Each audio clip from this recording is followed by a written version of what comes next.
This is the next session chair is Klaus Svensson from the UK CEH, and I'm very happy that we can welcome you here today. I heard your voice already. Thanks for joining. And we're going to look now into data fairness, data metadata. The floor is yours. I would also just like to point your attention to the top.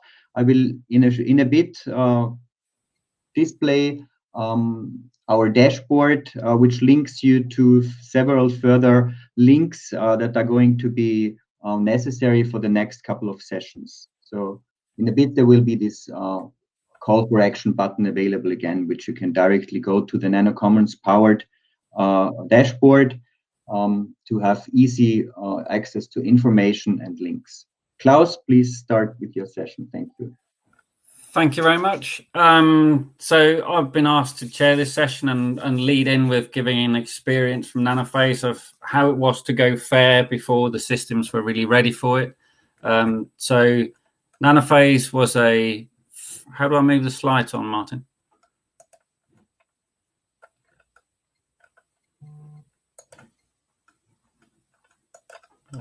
There we go.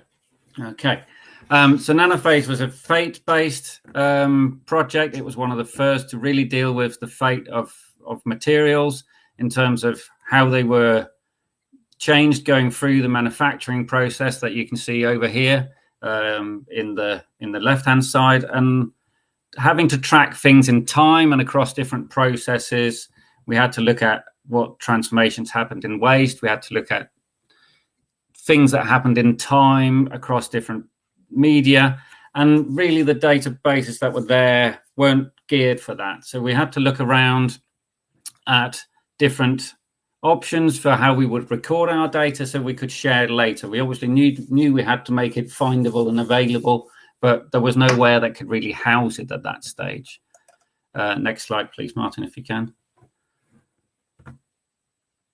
Oh, I can do it here. Got it. So if we were looking in our waste management, instead of having a single form of nano that we did something to, and then we looked at some results, we actually had a single form of nano copper oxide that we put in a sewage works, simulated sewage works, and then looked at the change of it over time. So you can see the times go very fast. But that meant we had to be able to track different situations within our data sets as we went along. It also had to be able to house model setups and tracking all the parameters that would go on within these model experiments. So some of those data would look like this, where you'd have earthworm uptakes of ions versus particles. Here you had a particle exposure, and you could see that we had exposure over 28 days, and then clean soils over 28 days. So the exposure situation was different for the organisms that were in there, and we then had to track what happened to forms over time. It wasn't just put it in, this was the form, this was the toxicity experiment, the toxicity output at the end of the experiment. That meant we had to look into people that had done mesocosm experiments before that we'd worked with, so people at Serenade and people at Saint, who had this concept of the instance. So you buy a nanoparticle, you have it from the manufacturer, it had a set of properties, you then characterize it when it's arrived, and the system that you're going to keep it in, which was make it into a water, then put it into the suspensions for the experiment, which is different chemistry, so we'd have to characterize it again because the nanomaterials would have changed, and then look at an exposure experiment where we would have to track it in time and look at different parameters over time. So these instances became really important. The way we had to do that was create an instance where we measure everything we can, but then the next instance we have a medium which has properties that needs recording, so that's part of the metadata. We then have to cover everything we can about the material now, which has more parameters on it than it did before. And then the next step is, the next time point or another media part, the maybe the sediment or the organism. And again, you'd have to characterize the medium and the material within that stage. So for bigger experiments, that obviously become more complex. We end up with big schemes like this, which I'm sure Tassos has explained to some of you previously, or will at some point later when you need to use the data in trees. The thing we had to manage to make connect was that obviously this NIC-C, which is the database built in America, was built based on all the old existing ontologies. So there was as much comparability between the two, the European nanomapper system and the NIC from Saint in America. We put all the nanophase, the Saint data, the Serenade data, and some of the IVM data in through the NIC, which had the right structure, which then through Biomax and Nanomile was connected to other data within NanoCommons, which is then being fed into the NanoCommons knowledge portal, which we'll hear about later. The way we were going to then make it findable and accessible is via the NanoPhase clickable framework, which you can find on the NanoPhase website. You basically click through, find the exposure assessment framework. When you get there, you click on the knowledge base data at the bottom, which then takes you onto a page that Isop and Tassos created. Click again on the data side in there, and you'll get to the piece about how we dealt with metadata, ontology, terminology, data capture template. I'd like to go on to this bit here at the bottom, which if you scroll down, it looked like this. There's both a visual graphical manual to how we did it and a text-based manual. This was created at a workshop in France where we had all the people from Serenade, NanoPhase and Saint there to try and put it together. It got put together by Christine Hendren in a company called Helium. The main thing is that it takes time, it takes planning. You really have to have the resources in place. It doesn't take long to work out what you need to do, probably half an hour to 2 hours when you sit down with the right person. In our case, that was Tassos. But then the time starts to build in terms of once you have to customize the Excel templates to work with the actual experiments, you're looking at a day's work. But when you're trying to fill it out, you're looking at somebody who knows their experiment, spending a good week trying to curate their data into the template and making sure it's right before it then gets checked by the curator and uploaded. So these time frames, it really does need to be planned into projects if you really want to make your data fair, as Thomas and Omar are going to talk about later. So I think that's all I want to say as an intro.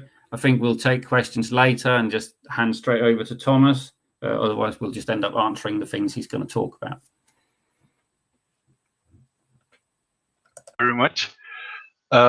So, Thomas, when you're ready. Can you hear me? Sorry? I can hear you, yeah. You cannot? I can. I can. Yes, good. Thanks. Thanks a lot. Yeah, thanks for giving me the opportunity to continue on your nice presentation. I think that was a really nice introduction of why metadata is important and why we have to work on that, and also the time and the people have to be involved or have to be involved in that. Therefore, I will just continue with what Klaus just said from my point of view, which is called, or we call now, the data shepherd point of view, and what that exactly means, you will also hopefully see at the end. There is a short survey which I would just like, as in the previous talks, create a word map. You can reach that on the top and on the bottom above. Now I think you see my point as well. You click out on the bar on the right hand side. Click on the next slide out there. Yeah, no, but just fill it in. I started with Ningxi to just have it as a starting point. What that is, you also will see in a second. What we want to do is to share data.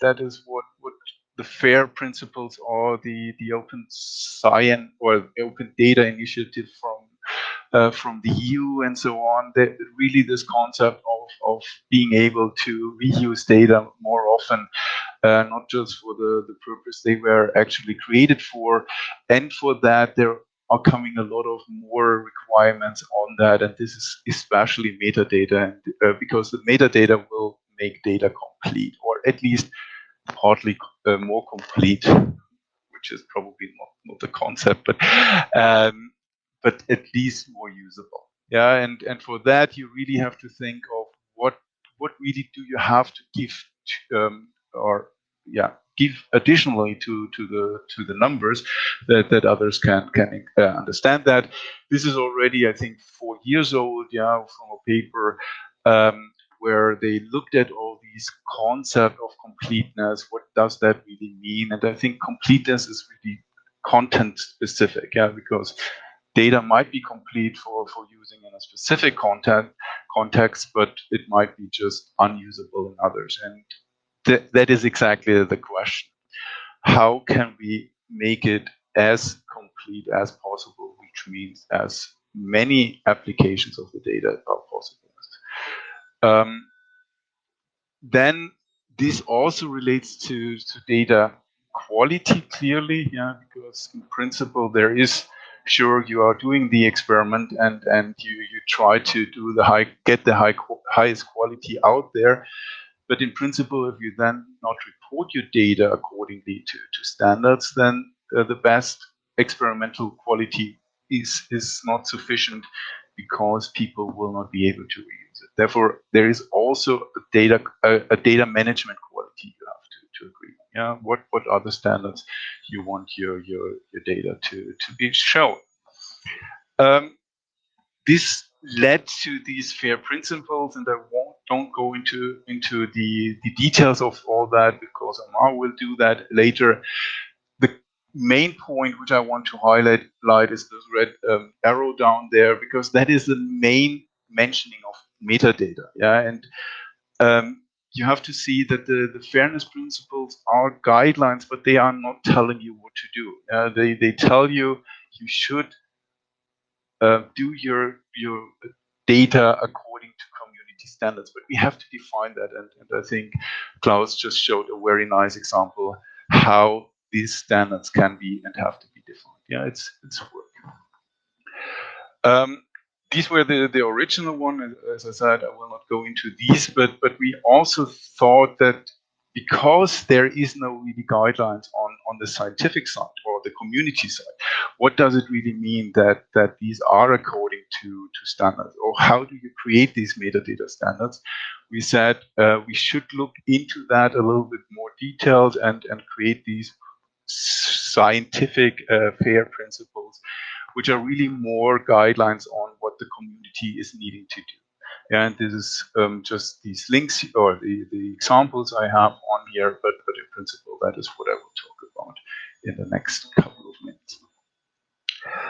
Now going to these NINCI, and I just want to bring a little bit of a different point of view on that. Most people think about metadata from their standpoint of data curation and bringing their data into the topic, but in principle, yes, sure, this and see what you want to provide to your data, but I want to start with a little bit different focus.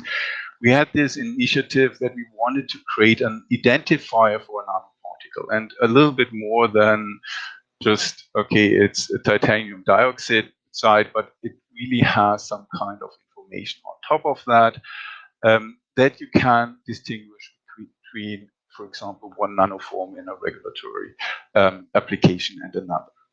And for doing that, we started a group of people starting to discuss all these points, and people came up with ideas what is needed to really identify a nanoparticle, differentiate it from another other nanoparticle, and that should be all in this NINCI, in this INCI for nano.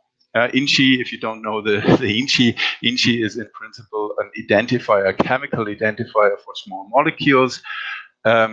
mainly organic molecules, but we said it has a nice concept which can be extended to as well. Therefore, we decided to use the NINCI or the INCI and then extend it. But here are just these points, what people think is all needed for really characterizing a nanoparticle. Yeah, and there are clearly chemical structures, overall composition, core composition, and so on. Nanoparticles, charge density, roughness. And when I saw this list, ligand identity around this, when I saw this list, I was just thinking, are people really reporting that as metadata for their experiments? Yeah, if they think this has to be even part of an identifier, then all these information should be at one point of time be am I out of time or somebody changed my slide? Something happened to who's presenter. We're seeing your slide. Thank you. Okay, thanks. Just to say, okay, in principle, all these things would have to be presented as metadata to an experiment, whatever experiment you are doing, because people think that this is important to identify a particle. Yeah, and I'm agreeing that this is much too much, and therefore we decided on a couple of case studies for different application areas to boil that down, that we come to an identifier at least. Yeah, and a useful identifier which at least divides nanoparticle into groups of nanoparticles, which can then be more specific by other metadata. And this is what we said. Okay, chemical composition, size, shape, these kind of things are clear. They are really also defined in a regulatory setting as differentiating different nanoforms. Therefore, we said this is okay, nice to have would be surface composition, density, structural defects, something like that. And then there are clearly things which are important, but which are beyond the scope of an identifier, and perhaps in most cases even beyond the scope of a metadata which you assign to a data set, because we most often don't know it. Do we know all the magnetic properties? Probably not. Do we know the exact oxidation state? Yeah, but if you have it, sure, this is important metadata. But if you don't have it, you can just not report it. And if that is part of an identifier, you cannot say, okay, is it not known? Is it just not defined or whatever? And therefore, I'm clearly saying, okay, this is beyond the INCI concept. But also think about that people really decided or said that this is important to identify or to separate nanoparticles, and therefore also results from the experiment. Okay, to get all these data, yeah, we just showed, and I think we had a couple of other talks where we clearly showed why these metadata is so important, and the coverage of that is important. And therefore, I'm now switching more to how do we get to this data, correlated metadata. Yeah, and this is something which I think the NanoPhase is a nice example, because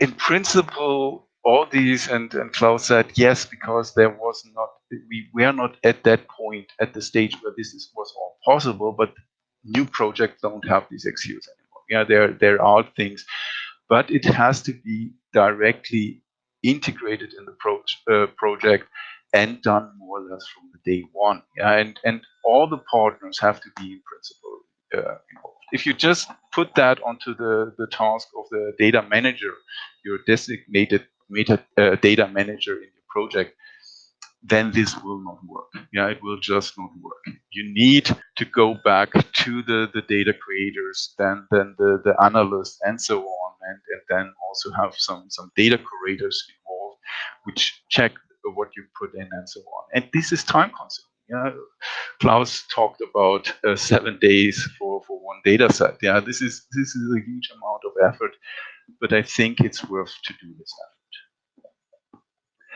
effort. Here, just another view of this. Yeah, people are involved in many of these tasks for getting really the data collected and then uploaded. And we have here this new rule as a shepherd who is really there to bring these people together and try to organize all these processes and get people talk to each other, have feedback loops that when the curator doesn't find or thinks that a specific data point is missing, that they then try to get that from the data curators or the analysts. Again, here just this instance map. I think we had that already, therefore I can jump over that. Just to say, okay, most of the time we still organize that in Excel sheets. That's definitely a way to go, because people are also used to Excel sheets, but I also want to use some time to think about where can we go further. Yeah, for the nanoinformatics, there are similar things than what we just saw for FATE. Yeah, that there are specific already agreed templates. Yeah, the MODA is for simulation of, for example, membranes and so on, interaction with nanoparticles with membranes, or proteins with nanoparticles and so on. And then for the QSAR type of modeling, we have these QMRFs, which are really just some way to report that. But what you see here is that most of these things are very much free text. They are just connecting things together, and people just write in there, which makes it very hard to then extract that. The material here is somewhere in the user case. You have there the material sense. Therefore, if you want to go further, there was this idea which we had in ACE Nano of a questionnaire, where these things are really more organized in a structured way, that the size distribution and so on are really a kind of defined way to report that. For example, report also then on the experimental setup, the machinery you are using, and so on. And this is what we had here, that you really have a web interface where all these things are put in. You can then annotate that and so on, and get this structure, and then have also ways to communicate or to extract this data easier, and then compare it with other data sets in the data warehouses. You can then also, or again, back to the workflow, how you get this in. It's also clear that we want that, because it is so much work, we also have to support that technically, and there are ways to get a lot of metadata from example, your standard output files from the instruments and so on, and try to collect that also in a more automatic way, and not have you all type in or copy paste it from other files. Finally, why do we do that? I think I already touched that point. The idea is really that we have these different projects, all these produce data, and we want to find, in principle, all the data from all these projects, and therefore the idea of having linked metadata or metadata-based linkage between the data warehouses, and then have one common search interface where all these things can go in, and you just type that.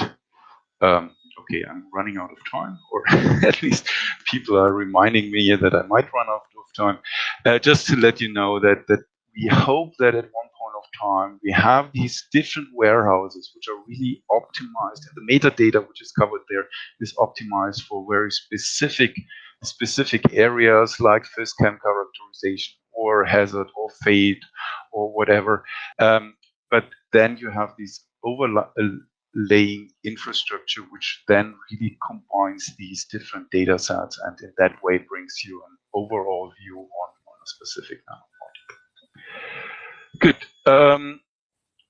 This all, and I already mentioned, that has to be supported by ontologies to make these links between these data warehouses, but there is another short presentation later where we will go into these into ontologies a little bit more.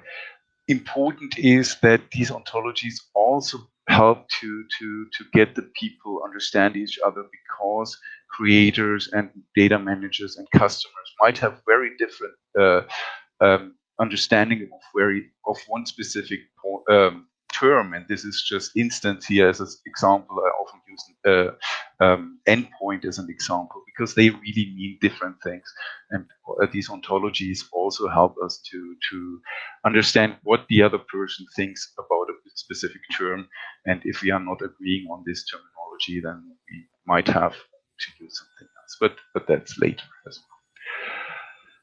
Finally, this slide is a summary. When is metadata complete? The question is, can it be complete? Yeah, because as I started with, you have all these different applications, and different applications need different metadata, and it's also such a huge effort to support all that. Yeah, but in principle, we can start with standards like, for example, the one defined by NanoPhase. We should improve them over time, yeah, because the experiments become better, but we also see more and more applications of this data. Therefore, we should think about, do we need to capture more metadata in the future? And we want to really support that with new technology. Yeah, and as this table here from this paper, I think it's very important that you understand that this is really an effort all of us have to do, and therefore just this advertisement for the NanoSafe for the working group F. At the moment, it's really mainly data managers in there and ontology developers, but I think it becomes more and more important that also the creators, the analysts, the curators are coming in, and we have some shepherds, and we want to look for more shepherds who then take care of organizing that with these different groups. That's it. If I have a couple of minutes, and I would just try to share my screen quickly. How can I share my screen sharing? Because then we can see if somebody filled something in. No, not yet, but I keep that open. I hope that it works, but if you have some metadata which I missed, which you think is so important that you want to mention that, please go in, fill there some metadata fields. You can also start with size and something like that. But just as if I missed something, if you have a very specific field you want to put something in, I would be happy to see more metadata fields which you see as missing in most of the data sets. Yeah, if you just experience that you would always like to see something specifically and you never found it in publications or in data entries and databases, just fill that into this Meti survey. Thanks. Excellent. Thank you very much, Thomas. Thanks for keeping to time. There are no questions in the chat so far, but I'm sure they'll turn up as soon as Amar starts speaking. So I'll let you field them in text. I think that the experience we had from NanoPhase is you really do need to think about this stuff, as you say, up ahead of the project. Otherwise you'll run out of TASOSes, which we luckily didn't do, but I would have liked to not abuse Tassos as much as we did. He's one of the people that whenever we meet him, everybody feels like they need to buy him a beer because it was too hard work in NanoPhase. So I would really suggest to people to read through the manual or talk to people like Thomas and Tassos. Amar, plan it in from the start. Don't try and do it as you move along. It has to be planned in. Okay. I think if Amar's slides are ready, Martin, we'll keep the time and then we'll see what time there is for a bit of discussion at the end. Thank you very much. I saw you show your camera earlier, Amar. I don't know whether you just want to check that sound is all right. Yes, I'm here. Thank you. Do you hear me? Yeah, perfectly. Thank you. All Great. yours. Yeah. Welcome all to the NanoSafety Cluster Education Day. In this session, I will be talking about, first, my name is Amar. I am a PhD student at the Department of Bioinformatics at Maastricht University, the Netherlands. In this session, I will be talking about how to implement the scientific FAIR principles in your work or my work. And FAIR is an acronym for 4 words, findable, accessible, interoperable, and reusable. And this is guiding. These are guiding principles that were defined and introduced, so the scientific research output can be used, can be reused, and can be maximally benefited of. So why do we need FAIR? In scientific research, data sharing and reuse are beneficial for time efficiency and increased productivity. So instead of keeping repeating the same experiments in different institutions and reinventing the wheel, we can, if we shared our data in a fair way, we can reuse this data, we can embed it or integrate it with another systems through interoperable software, and so on.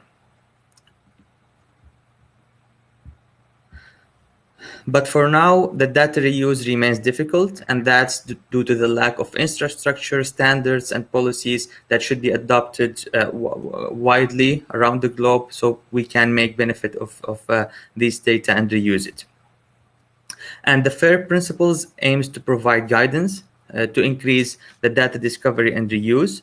Since those principles are more like verbally defined, they're not technically defined, the fairness of a data set, even though the fairness of a data set can be assessed using something called maturity indicators, which I will be talking about in a moment.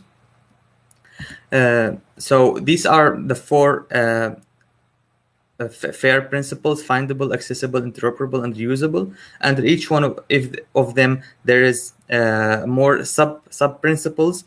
In total, 15 principles. So in findability, we focus on identifying your work, providing metadata, and indexing the data and repositories. For accessibility, it's about using standardized protocols like HTTP protocols and also authentication when necessary, and making sure the data is always there. Interoperability, that means the ability of integrate data sets from different resources, and that to do that, we should use like a shared language. It's called controlled vocabularies, and make sure these vocabularies are also fair, and so we can link the data through their metadata. Reusability is about more defining a license for using your data set. So to define how others can use it, the provenance, who made this data, and when it was published and by whom, and also adopting the community standards for each one of those protocols. So how to be fair in your work? There is several points I would like to go into, and each one of those points should be adopted by researchers when they start designing an experiment or producing a data set, either from a computational approach or experimental practice approach. The first thing is, once you have a data set, you have to put it online. So it's more advisable to put this data in a specialized research repository that makes sure this data is exposed in a fair way to the world, while putting it on a personal website or a website that doesn't follow the standards makes it very hard to reach by other researchers and people around the world. So research repositories, it's like a database of data sets, and they provide several policies, and they also define clear terms for use, and also the research data repository provides open, restricted, or closed access to the data depending on their policies. The usage license is also provided by the repository. And also the repositories use persistent identifiers to make your data persistent, unique, and citable, which is very important, as important as in your journal articles when you want to cite other people's work. Also for your data sets, when you use it, it should be identifiable, uniquely identified, so you can cite it. And also, the research data repositories are usually certified or supports a repository standard. This is about data repository, which is you deposit your data sets in. But the data repository itself, it should be assessed for its fairness and for its compliance with all the criteria of the FAIR principles, and that's where when we have data registries. So a data registry is provide information about repositories, not about the datasets, but about the repository itself or the database itself, for permanent storage and access of the datasets in it. So researchers, funding bodies, and publishers can access and make use of this data. And I will give an example here. It's one of the data registries called re3data.org. It contains numerous data sets in many different disciplines of sciences, and this registry, when you submit your repository to this registry, it's being reviewed and assessed for several criteria, like the information that it provides, the accessibility, is it open or restricted or closed, the licenses they provide, is it open source or how can it be reused, which kind of persistent identifiers it provides, the certificates and standards and policies. And once your data repository or database is being reviewed or accredited or accepted, you can also generate for your data repository a badge like this. This is an example for the eNanoMapper database, which you can see this is the badge for this entry in the re3 data repository. There is a permanent identifier for this repository, and here you can see the criteria that are fulfilled by this repository. And so we see how data registries can be used to assess and to provide. It's a good way when you want to put your data set in a certain repository is to go to such registries and search for the repositories that fulfill the criteria that you prefer for your data.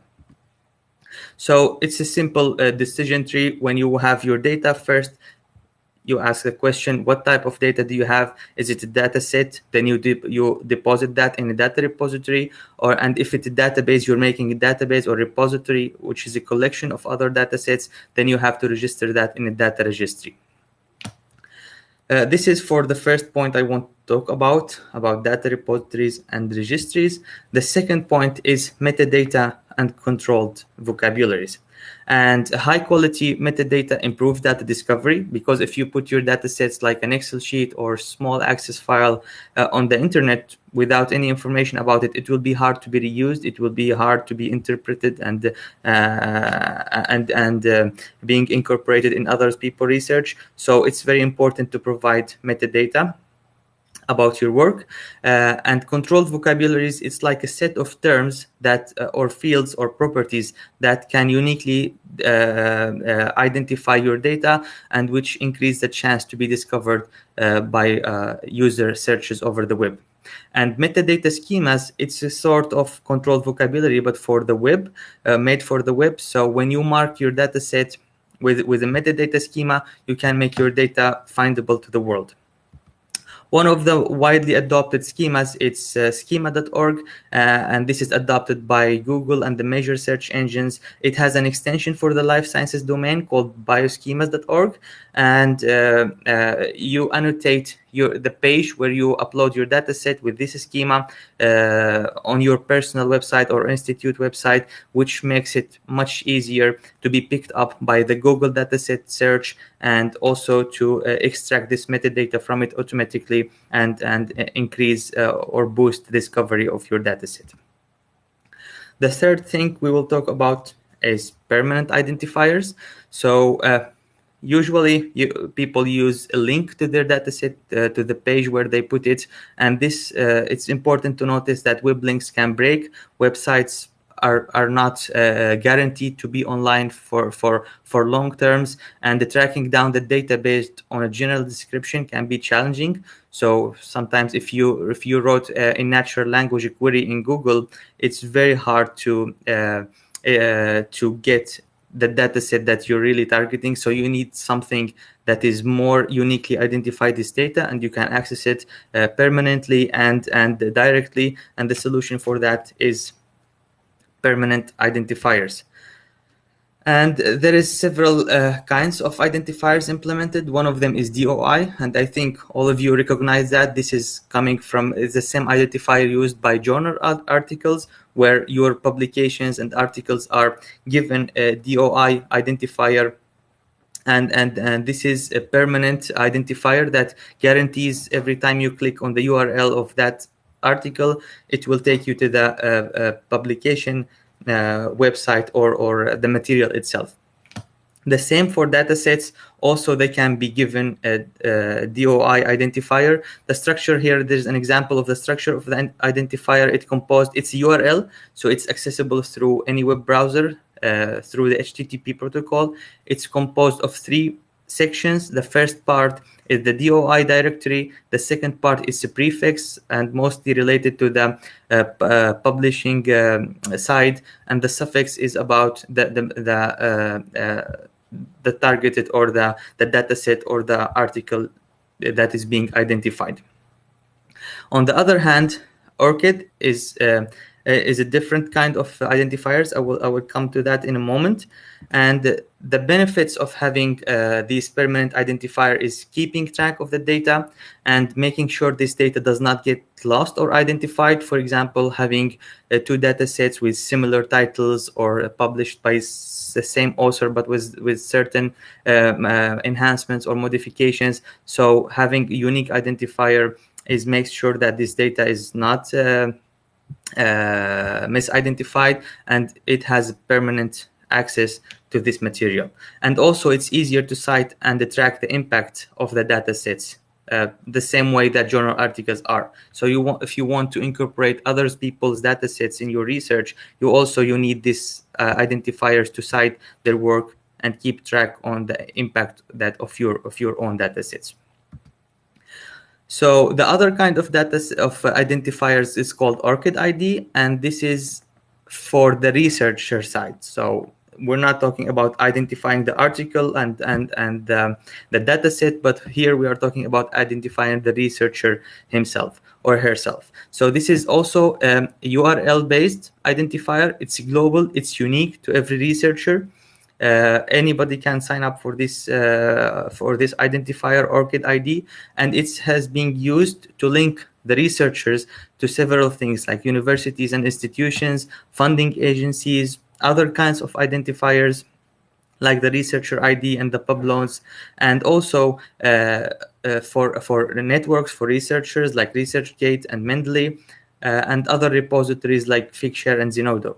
So with this unique ORCID identifier, you can be linked through all your publication journals for your institution and other networks, and makes it easy to track the impact of the researcher, his scientific output, and all the achievements he or she does in their life career. So for permanent identifiers, those are the 2 important things that are recommended to keep in mind and use as much as possible. Your own identifier as a researcher, and for each data set, give it a permanent identifier. And usually when you choose a repository to deposit your data sets, these repositories take care of giving permanent identifiers. 10 minutes left, Amar. Yes. Yeah. For the 4th point I want to talk about, it's data formats. So when you having your output, data output in a well-structured and well-organized way, this makes it much easier to be reused, and it makes it interoperable. That means softwares can parse this data and integrate it with other data sets coming from other places. And as many of you know, in the life sciences domain, researchers capture their data in spreadsheets, and also spreadsheets can be, there is several guidelines to how to make your spreadsheets fair. I will give some examples. So for example, it's important to have a persistent way of encoding empty values, and it's recommended to use a value for that, like NA, which will be recognized by programming languages like R, or NaN for non-available, but not to use empty cells in Excel. Another example also, it's important to keep each value in your dataset in a separate column and not use columns with combined values, like here course size and surface charge in one column, and the data is separated by a comma, but you should put every value in its own column. A third best practices for spreadsheets is to use consistent date format, and it's better to use one widely used formats like this one for the year as 4 digits, the months as 2 digits, and the day as 2 digits, and not using different formats or unknown formats that would be hard to be parsed by softwares. Another example is when you want to annotate your data with a certain feature like increase or decrease, for example, differentially expressed genes or physiochemical properties. Avoid doing coloring or putting data in a specific place on the sheet to indicate certain meaning, but always encode all the properties in the same cell. So here, instead of coloring with green for increase and red for decrease, we use plus or minus signs. And these are practices should be adopted by researchers when they produce their data as spreadsheets. Also, it's not enough also to put your data in a table, but you have to provide the metadata to describe that tabular format. And this is called data dictionary. And data dictionary, it helps documenting your model. So, for example, you have to, in this data dictionary, you list all the columns names used in the data spreadsheet, as we see here in the figure, and you provide a description for each one of the purpose of these columns, the data type they provide. Is it an integer, a date, a floating point value, or just a string?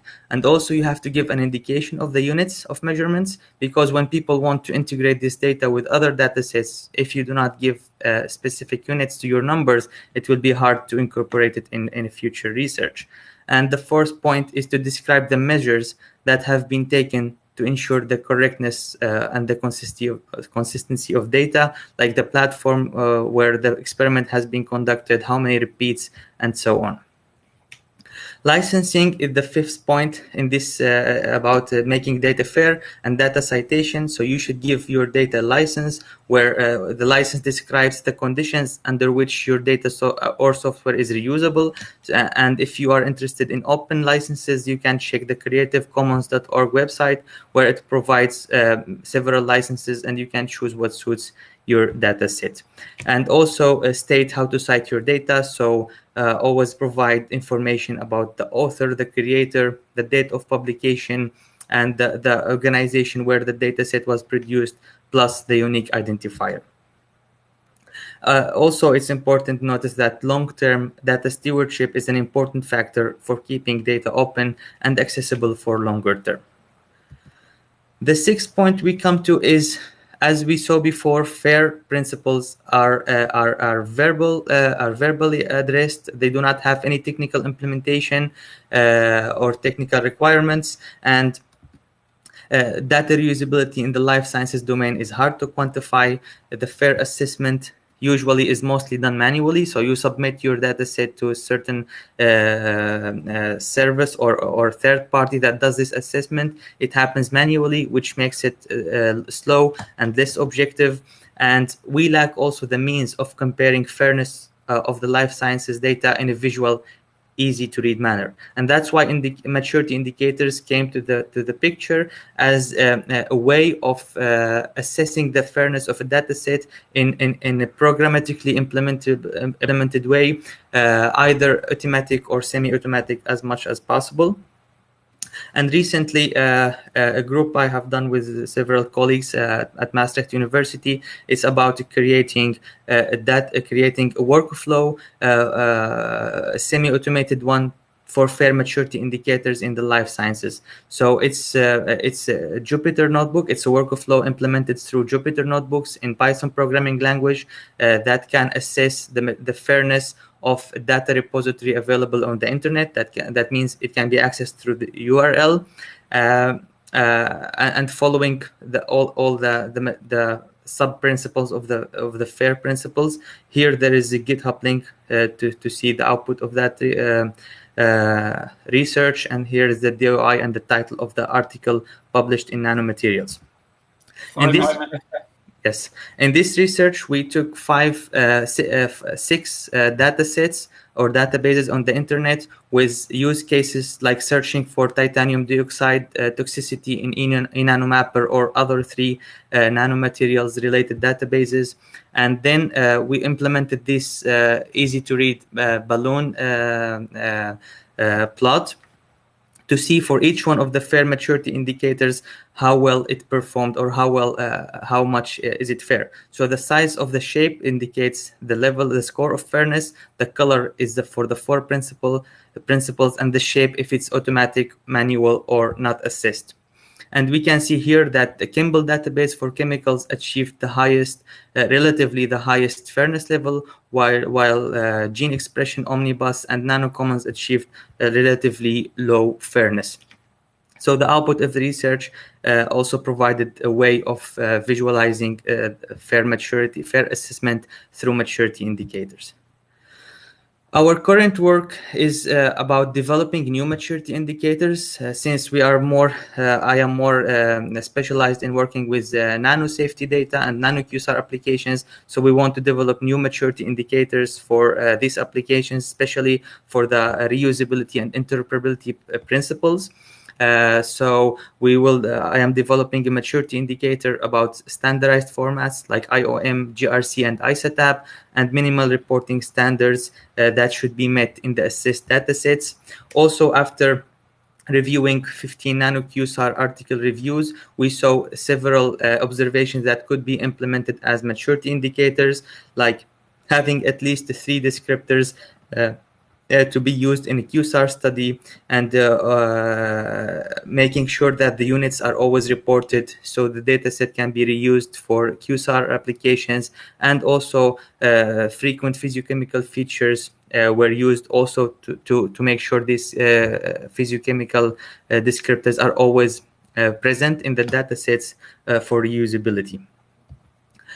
So, in conclusion, we see that implementing FAIR principles in our daily work is crucial to enable data discovery and reusability.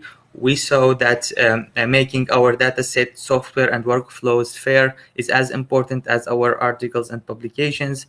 There is many options, as we saw. There is many tools, standards, websites. So pick up what benefits you the most. There is no right and wrong here. Just try to make sure to implement those main principles.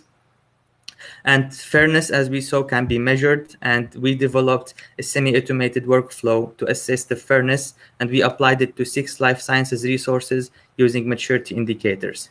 And such workflow could help the developers of the databases to improve their fairness. And these workflows can be easily extended because Jupyter notebooks can be extended to fit your own resource that you want to assess its fairness.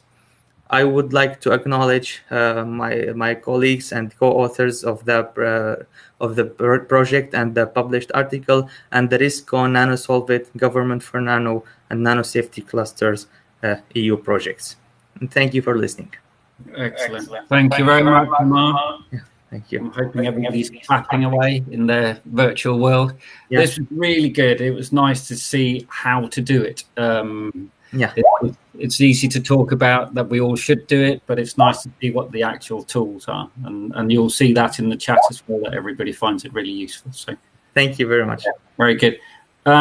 We have 1 minute for a quick question, but I can't find one that's sitting there. They're mostly complimentary to you for a very good presentation. So I think in the interest of time, I would like to thank the speakers that we've had here, Thomas and Amar. It's really good to see that it has moved on a lot from when we started Nanophase, and you can plan this in now. I think I would encourage people to go and look in the dashboard for the active links that are there and feedback to Thomas and others on the exercises that are sat in the dashboard. And then I'll hand back to you, Martin.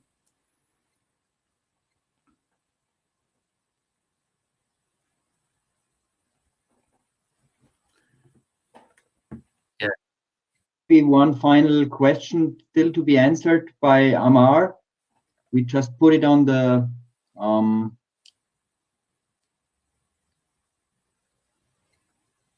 Okay, Amar, do you want to respond to this? That's on the screen. Actually, you were referring to this question also throughout your talk shortly. Yes, actually, anyone can place this data in a repository. Most likely, it will be go through a review process to check for certain like criteria. But this is possible. Just go to re3data.org and pick up the repository from your field or discipline and submit your data there. Usually, they have a link on their website for data submission and the guidelines to make your data comply with their criteria. Yes. Maybe you can also comment a little bit on how can we support people in doing that. Actually, we can provide materials like links to repositories and services that provide that. Yes. Well, thanks a lot, Klaus. Thanks a lot, Thomas. Thanks a lot, Amar, for this insight into data. This is our data workshop, Getting Data Fair. This is, I guess, one of the most important things in this era that we are now, that our data are not just getting into papers. This is always nice, but we need complete data sets with complete metadata sets that people can also reuse this data. There has been a big investment into data by the European Commission throughout the past 2 decades, and we need to get this data into repositories that we can get much more out of them, and people using prediction and developing prediction software can work on these. We have a couple of minutes break. 3 minutes on my watch to continue then with some e-tools. And we are now getting further from the data to the tools that can use such data of other people and reuse and get a better impact even out of such data in the next session number 4. So we'll quickly upload the slides of the presenters. Many of them are going to showcase some of the tools, so getting us really insight into, by clicking into the tools, on how they operate the systems. Get some fresh air into the head and make ourselves ready for the last morning session before the General Assembly, which is a working lunch